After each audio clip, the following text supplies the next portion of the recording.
Merlin here. Well, it was a long trip.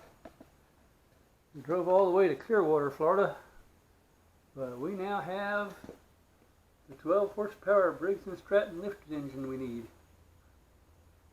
Thanks, Chip. We appreciate it.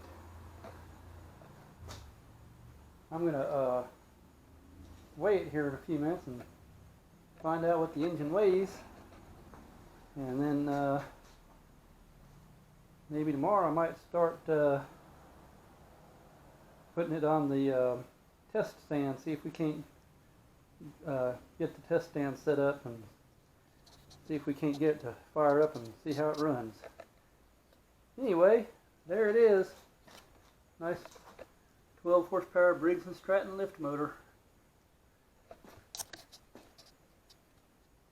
We'll keep you posted. Thanks for watching.